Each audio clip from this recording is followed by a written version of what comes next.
তাহলে বোঝা যাচ্ছে যে এই সুন্নতের যে চেতনা সেটা হলো এই যে রাসূলুল্লাহ সাল্লাল্লাহু আলাইহি ওয়াসাল্লামকে আমাদের একমাত্র আদর্শ মুর্শিদ রাহবার বলে বিশ্বাস করা, যে আমি তারই শেখানো তারই আচরিত পদ্ধতিতে আল্লাহ আমার প্রতিটি কাজ তার পদ্ধতির বাইরে হয়তো কখনো যায়, যে যাওয়াটা হবে অনিচ্ছাকৃত, এবং তার পদ্ধতি উত্তম এটা বুঝতে হবে।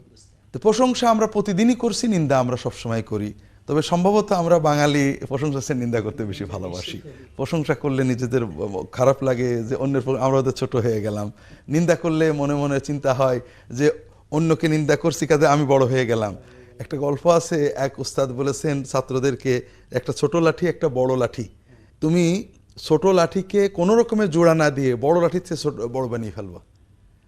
দুটো লাঠি, একটা বড় একটা ছোট, ছোট লাঠিকে জোড়া দিতে পারবে না, কিন্তু বড় লাঠির চেয়ে বড় বানিয়ে ফেলতে হবে, জোড়া না দিয়ে বড় করতে হবে। কেউ পারে না, শেষে একজন এই বড়টাকে কেটে ফেলেছে, তখন এটা বড় হয়ে গেছে। বুঝতে পেরেছেন? তা আমরা নিন্দা করতে ভালোবাসি কেন? যে আমি নিজে বড় এটা বলতে অনেক সময় অশালীন মনে হয়, কিন্তু অমুক ছোট অমুক ছোট অমুক খারাপ এগুলো বললে অন্তত সবাইকে কেটে কেটে ছোট করলাম, আমি একটু বোধহয় বড়ই হয়ে গেলাম। এই জন্য নিন্দা করাটা, বিশেষ করে পিছনে নিন্দা করাটা আমরা খুবই ভালোবাসি, এবং যেটা সবচেয়ে কঠিন জঘন্যতম কবিরা গুনাহ আমরা নিন্দা আলোচনায় জানবো। মানুষের ভালো কাজের জন্য প্রশংসা করার নির্দেশ আছে, বিশেষ করে যদি আমার কোনো কেউ উপকার করে, সমাজের উপকার করেছে, এই ব্যক্তির প্রতিদান দেওয়া, এবং প্রতিদান দেওয়া সম্ভব হোক না হোক তার জন্য দোয়া করা, এবং প্রশংসাটা হবে সীমিত বিষয়ভিত্তিক, যে আমার জীবনের ওই ক্ষেত্রে উনি এই কাজটা করেছিলেন, এই উপকারটা উনার এই জিনিসটা খুব ভালো, জাতির জীবনে এই ক্ষেত্রে উনি এই জিনিসটা করেছিলেন, উনার কাছে আমরা ঋণী। এইভাবে উপকারীর প্রশংসা করা, তার সুনির্ধারিত তথ্যভিত্তিক আবেগমুক্ত প্রশংসা করা, এটা আমাদের সুন্নত নির্দিষ্ট দায়িত্ব। এখানে আমরা দুইভাবে অবহেলা করি, একভাবে প্রশংসা করতে চাই না, অন্যভাবে কি করি, যে ব্যক্তিকে উপকার করেছেন তার প্রশংসা করতে যাই সীমা ছাড়িয়ে ফেলি, কে যেহেতু বেশি ভালোবাসি, এটাও কঠিন গুনাহের কাজ। দ্বিতীয়, প্রশংসা করার সুন্নত হলো, আমরা অনেকে মনে করি যে সামনে প্রশংসা করা সম্পূর্ণ নিষেধ। সামনে প্রশংসা করার দুটো দিক আছে, একটা হলো ঢালাও প্রশংসা, লোকটা খুব ভালো, লোকটা আল্লাহওয়ালা, লোকটা আল্লাহর অলি, লোকটা কামেলে মোকারমাল, লোকটা খুব উচ্চশিক্ষিত, এই ঢালাও প্রশংসা এটা হারাম। এক ব্যক্তি রাসূলুল্লাহ সাল্লাল্লাহু আলাইহি ওয়াসাল্লাম সামনে আরেক ব্যক্তির প্রশংসা করে, রাসূলুল্লাহ সাল্লাল্লাহু আলাইহি ওয়াসাল্লাম বলেন কাতাআতা উনুকা সাহিবিক, তুমি প্রশংসার মাধ্যমে ওর গলাটা কেটে দিলে। অর্থাৎ ওর ভিতরে এমন একটা অহংবোধ তৈরি হলো যে ওর আত্মসমালোচনাটা বন্ধ হয়ে যাবে, ও আস্তে আস্তে ধ্বংস হয়ে যাবে।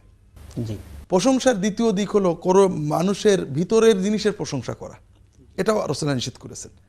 লোকটার ঈমান খুব পাকা, লোকটা খুব মুত্তাকি, আল্লাহওয়ালা, লোকটা আল্লাহর ওলিয়ে কামেল, এটা একটা সহজ বিষয়। রাসূলুল্লাহ সাল্লাল্লাহু আলাইহি ওয়াসাল্লামের সামনে একজন সাহাবী আরেকজন সাহাবীকে বলছে, ইয়া রাসূলুল্লাহ ইন্নাহু লামুমিন, ওই লোকটা মুমিন। রাসূলুল্লাহ সাল্লাল্লাহু আলাইহি ওয়াসাল্লাম বললেন আও মুসলিম, লোকটা মুসলমান বলো, মুমিন বলো না। রাসূলুল্লাহ সাহাবী আরেক সাহাবীকে বলছেন মুমিন বলছেন, ঈমান যেটা অন্তরে থাকে আল্লাহ জানেন, আর মুসলমান আমাদের কর্ম। রাসূলুল্লাহ বললেন তার কর্ম ভালো, তার নামাজটা ভালো, তিনি নামাজি মুসলমান, এগুলো বলো, তিনি যাকাত দেয় এগুলো বলো, তার ঈমান কতটুকু আছে তুমি তো দেখো না, আল্লাহর সাথে বেলায়েত কতটুকু জানো না, তাকওয়া কতটুকু তুমি জানো না, কাজে তুমি যতটুকু জানো অতটুকু বলো, অর্থাৎ মুসলমান। কিছুক্ষণ পরে ওই সাহাবী আবারও বলছেন, ইয়া রাসূলুল্লাহ আমি তাকে মুমিন বলে জানি। রাসূলুল্লাহ সাল্লাল্লাহু আলাইহি ওয়াসাল্লাম বললেন আওয়া মুসলিম, আওয়া মুসলিমান, তুমি বলো যে সে মুসলমান। তো এইভাবে আমরা মানুষের প্রশংসা আর একটা দিক হলো যে বাহ্যিক যেটা দেখি ওইটা বলবো, যে তার নামাজটা সুন্দর, তিনি আল্লাহকে ভয় করে এই কাজ করেন, তিনি আল্লাহর অলি, তিনি খাঁটি মুত্তাকি, তা কত কলবে থাকে, যেটা দেখি না সেটা বলবো না। 3 নম্বর হলো প্রশংসার ক্ষেত্রে সীমা লঙ্ঘন, এটা রাসূলুল্লাহ সাল্লাল্লাহু আলাইহি ওয়াসাল্লাম নিষেধ করেছেন। প্রশংসা যদি করি, বাহ্যিক যেটা দেখি ওটাও যদি বলি, একটা সুন্নত শব্দ বলেছেন, সেটা কি, কাউকে প্রশংসা করলে কোনো সুনির্ধারিত জানা বিষয়, যে লোকটা আমার যতটুকু জানা আছে লোকটা এরকম এরকম এরকম, এই বিষয়ে লোকটা ভালো আলেম, ভালো পণ্ডিত, আল্লাহকে ভয় করে, এরপরে কি বলতে হবে, আমি এইভাবেই বুঝি, আর তার প্রকৃত হিসাবপত্র আল্লাহ নেবেন, আমি আল্লাহর মর্জির বাইরে কাউকে ভালো বলতে চাই না, এটা বলা সুন্নত প্রশংসার ক্ষেত্রে। মাশাআল্লাহ, এটা আমরা অনেকেই বলি না, এটা বলি না, জি জি। আমরা আবার অনেক সময় এটা বলাকেও আমার আমার দলীয় ধর্মীয় নেতা, আমার মুর্শিদ, আমার আলেম, তার ক্ষেত্রে বলবো যে এইটুকু আমি জানি, আল্লাহই ভালো জানে, তাহলে তো মনে হয় তার প্রতি ভক্তিটা কমে গেল। কিন্তু রাসূলুল্লাহ সাল্লাল্লাহু আলাইহি ওয়াসাল্লাম সাহাবী, বেলায়েতের কনসেপশন ধরুন, একজন এসে রাসূলুল্লাহ সাল্লাল্লাহু আলাইহি ওয়াসাল্লামের কাছে প্রশংসা করছে, ইয়া রাসূলুল্লাহ আনতা সাইয়্যিদুনা ওয়া ইবনু সাইয়্যিদিনা ওয়া খায়রুনা ওয়া ইবনু খায়রিনা, ইয়া রাসূল আপনি আমাদের সৈয়দ, আমাদের নেতা, আপনার আব্বা আমাদের নেতা ছিল, আপনি শ্রেষ্ঠ, আপনার আব্বা শ্রেষ্ঠ ছিল, নেতার ছেলে নেতা। রাসূল সাল্লাল্লাহু আলাইহি ওয়াসাল্লাম ধমক দিলেন, ইয়া আইয়ুহান নাস কুলু বা'দা মা তাকুল লা ইয়াস্তাইবান্নাকুম শাইতান, শয়তান যেন তোমাদেরকে বিভ্রান্ত না করে।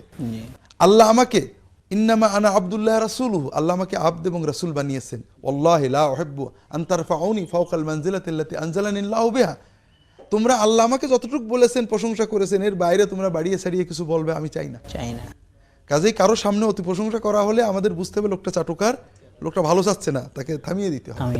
আবু বকর রাদিয়াল্লাহু তাআলা সিদ্দিক বলেছেন, ওমর রাদিয়াল্লাহু তাআলার প্রশংসা করেছেন, সুনির্দিষ্ট তুমি খুব ভালো এরকম না, তোমার ভিতরের এই গুণগুলো খুবই প্রশংসনীয়। আসলে সত্যি যেটা সত্য বিদ্যমান, ওই গুণগুলো কোনো প্রতিভাবান ছাত্রের, প্রতিভাবান ব্যক্তির, প্রতিভাবান আলেমের তার সুনির্ধারিত কর্মের প্রশংসা করা, তার এর জন্য স্বীকৃতি দেওয়া, এটা সুন্নত, এটার ভিতরে সওয়াব রয়েছে। এই জন্য আমরা মানুষের সামনে তার সুনির্দিষ্ট ভালো গুণের প্রশংসা করব। এইভাবে মানুষের ভিতরে গুণ থাকলে তার সামনে প্রশংসা করা, এটা রাসূলুল্লাহ সাল্লাল্লাহু আলাইহি ওয়াসাল্লামের সুন্নত। চমৎকার, আপনি সুন্নাহর আলোকে প্রশংসা করার, আপনার সামনে যদি কেউ প্রশংসা করে তাহলে আমার কি করণীয়, এ ব্যাপারে সাহাবায়ে কেরামগণ একটা দোয়া করতেন, আল্লাহুম্মা লা তুআখিযনি বিমা ইয়াকুলুন ওয়াগফির লি মা লা ইয়ালামুন ওয়াজআলনি খায়রাম মিম্মা ইয়াকুলুন। আল্লাহ, ওরা আমার প্রশংসা করছে, এজন্য কিন্তু আমি দায়ী না, ওদের এই কথার কারণে আমাকে আপনি ধরবেন না। আর ওরা আমার প্রশংসা করছে, ভালো দিক জানে, অনেক গুনাহ আছে যেটা ওরা জানে না, আল্লাহ ওদের অজ্ঞাত আমার গুনাহগুলো আপনি মাফ করে দেন। আর ওরা আমার ব্যাপারে যে ধারণা করছে, আপনি প্রকৃতভাবে আমাকে তার চেয়েও ভালো বানিয়ে দেন। সুবহানাল্লাহ, এটা মাসনুন দোয়া, আমরা এটা করার চেষ্টা করব। চমৎকার দোয়া, জি চমৎকার দোয়া, জি হৃদয় কেড়ে নেওয়া দোয়া, হৃদয় কেড়ে নেওয়ার মতো দোয়া, এবং এতে কেউ নাখুশ হবে না। জি, আল্লাহর কাছে যা চাওয়ার পেয়ে নিলাম, জি প্রশংসাকারীও নাখুশ হবে না, আর আমিও আমার আল্লাহর কাছে চেয়ে নিলাম। ঘরের যে কোনো জিনিস জোড়া লাগাতে কিংবা ভাঙা কিছু স্থায়ীভাবে মেরামত করতে ব্যবহার করুন অল পারপাস গ্লু। এটা চেয়ে নিলাম। চমৎকার। কোন ব্যক্তির অনুপস্থিতিতে তার নিন্দা, এটা হারাম। জি, কোন ব্যক্তির এমন বিষয় নিন্দা করা যে বিষয়টা তার অনুপস্থিতিতে আলোচনা হলে তার কষ্ট লাগে।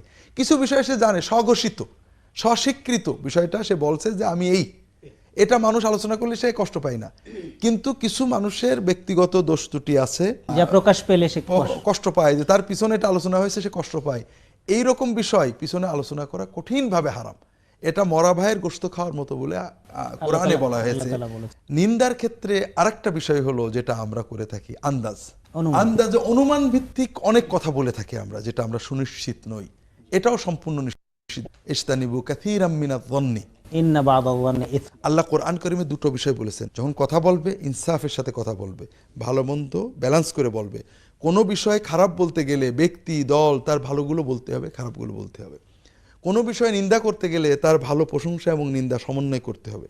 আমরা কিন্তু উল্টো করি, যার ভালোবাসি তার প্রশংসাই করি, নিন্দা শুনতেই রাজি না, আর যার নিন্দা করি তার নিন্দাই করি, কোনো প্রশংসা শুনতেই রাজি না। এটা কোরআন নির্দেশিত অবৈধ কাজ। আল্লাহ কোরআনকে অন্য জায়গায় বলেছেন, যে বিষয়ে তোমার সুনিশ্চিত জ্ঞান নেই ওই বিষয়ে কোনো কথা বলো না, ওই বিষয়ের পিছনে দোলো না, কারণ তোমার কান, তোমার চোখ, তোমার অন্তর, তোমার ব্রেন, আল্লাহ কিয়ামতের দিন জিজ্ঞাসা করবেন, প্রত্যেককে জিজ্ঞাসা করবেন তার দায়িত্ব সম্পর্কে। কাজেই যে বিষয়ে আমি সুনিশ্চিত নই এ বিষয়ে প্রশংসা বা নিন্দা না করি। আমরা অনেক সময় আন্দাজে শোনা কথার উপরে মানুষের নিন্দা করি, এটা বর্জন করতে হবে। তৃতীয় বিষয় হলো, আরেকটা কঠিন হারাম বিষয় আছে, এই ব্যাপারে সচেতন হতে হবে, যে একজনের কথা আরেকজনের কাছে লাগানো। যে ব্যক্তি একজনের কথা মানুষের সম্পর্ক নষ্ট করার মতো কোনো বিষয় একজনের কাছে বলে, ওই ব্যক্তি তোমার এই বলেছে সেই বলেছে, এগুলো প্রথম কথা যিনি বলেন তিনি জান্নাতে যাবেন না, রাসূলুল্লাহ সাল্লাল্লাহু আলাইহি ওয়াসাল্লাম বলেছেন। তবে আমার যে জন্য কথাটা মনে পড়লো, যদি আপনার সামনে এটা বলা হয় তাহলে আপনি বুঝবেন যে ওই লোকটা আপনার ভালো চাই না। যে আপনার সামনে অন্যের নিন্দা করছে, অন্যের কথা বলছে, আপনি নিশ্চিত হন ও অন্যের কাছে যে আপনার কথা বলবে। নিশ্চয়। কাজে আপনি তাকে থামিয়ে দেবেন। আপনি যেটা বলবেন সেটা হলো, ভাই এসব কথা বলবেন না, লোকটা আমি জানি ভালো, আপনি বরং সে আমার পিছনে খারাপ বলে তো অন্তত চক্ষু লজ্জা রেখেছে, আপনি সে কথাগুলো আমার কাছে রিলে করে আরো কঠিন অন্যায় করেছেন। কখনো এই ধরনের লোকদেরকে প্রশ্রয় দেবেন না। এবং নিন্দার ক্ষেত্রে যেটা আল্লাহ কোরআনে বললেন, ওয়াইদা কুলতুম ফাআদিলু, ইনসাফের সাথে নিন্দার কথা বলতে হবে। আমরা যদি ছোট্ট কর্মকে বড় নিন্দা করি, বড় কর্মকে ছোট নিন্দা করি, তাহলে আদালত হবে না, আমাদের গুনাহ হবে আমাদের।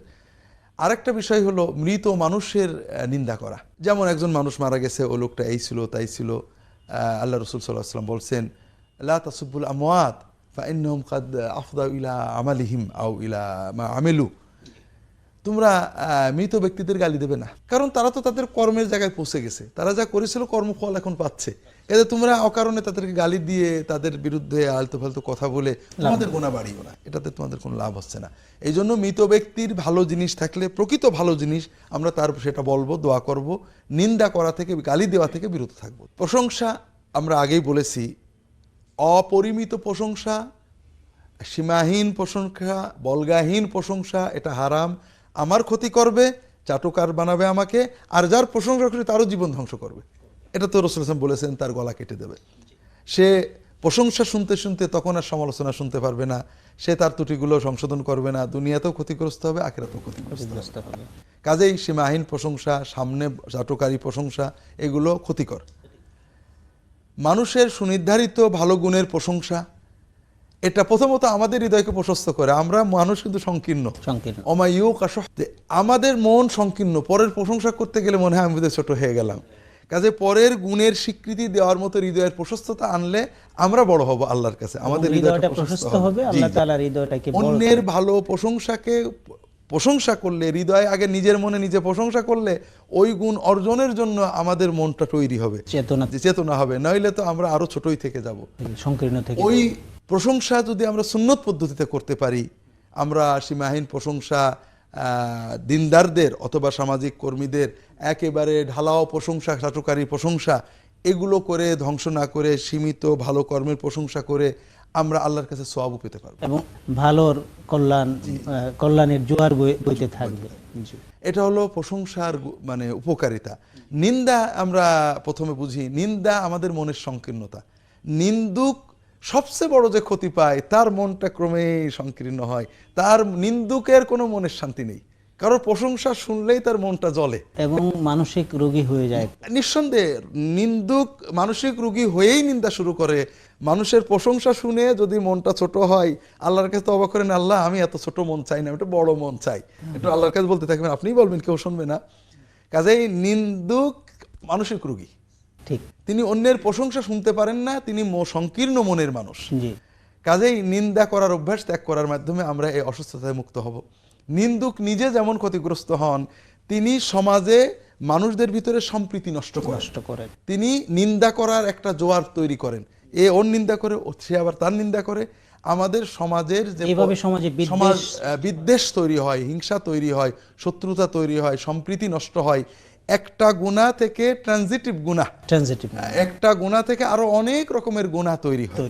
নিন্দা যদি ব্যক্তির মানে গোপন দোষের নিন্দা হয়, তাহলে এটা গীবতের গুনাহ, হারাম। হারাম মানে সব নিন্দাই হারাম, এটা আরো কঠিনতম হারাম। আর নিন্দা যদি সম্পর্ক নষ্ট করার মতো হয়, আরো কঠিন হারাম, যেটাকে নামিমা বলা হয়েছে। তো এইভাবে নিন্দা এক গুনাহ থেকে আরেক গুনাহ তৈরি করে। নিন্দা যদি আন্দাজ হয়, অনুমানের উপর হয়, তাহলে দুটো গুনাহ, একটা হলো অনুমানের গুনাহ, একটা নিন্দার গুনাহ। আর যদি অনুমান মিথ্যা হয়, তাহলে খুব ভয়ঙ্কর। সেটা কি ভয়ঙ্কর গুনাহটা রাসূল বলেছেন, যদি কেউ কোনো মুমিনের বিষয়ে এমন কথা বলে, এমন নিন্দা করে যে নিন্দা সে নেই, লোকটা এই করেছে, আমেরিকার টাকা নিয়েছে, অমুকের টাকা নিয়েছে, অমুকের দালালি করেছে, অমুকের সাথে প্রেম করেছে, অমুকে এটে করেছে, আপনি শুনে বলেছেন, সত্যি কিন্তু তার ভিতরে এটা ছিল না। কিয়ামতের দিন আল্লাহ তাআলা এই ধরনের নিন্দুক, যে ব্যক্তি শুনে আন্দাজের উপরে মিথ্যা নিন্দা করেছে, এই ধরনের নিন্দুককে রাদগাতুল খাবাল, জাহান্নামবাসীদের রক্ত মল মূত্র যেখানে জমা হবে সেই সাগরের ভিতরে রেখে দিয়ে তাকে বলবেন তুমি যে নিন্দাটা করেছিলে এই নিন্দার পক্ষে একটা প্রমাণ পেশ করো, তা না হলে তোমাকে এখানে থাকতে হবে। নাউজুবিল্লাহ। কাজেই ভাইরা, আমরা এই আন্দাজ ধারণার উপরে অথবা শোনা কথার উপরে মানুষের নিন্দা করা বা নিন্দায় শরিক হওয়ার এই বদ অভ্যাস থেকে নিজেদেরকে সংযত করি। আল্লাহ তৌফিক দান। আলহামদুলিল্লাহ, খুব চমৎকারভাবে আমরা প্রশংসা এবং নিন্দার সুন্নত পদ্ধতি জানলাম। আপনি কষ্ট করে আমাদের স্টুডিওতে এসেছেন।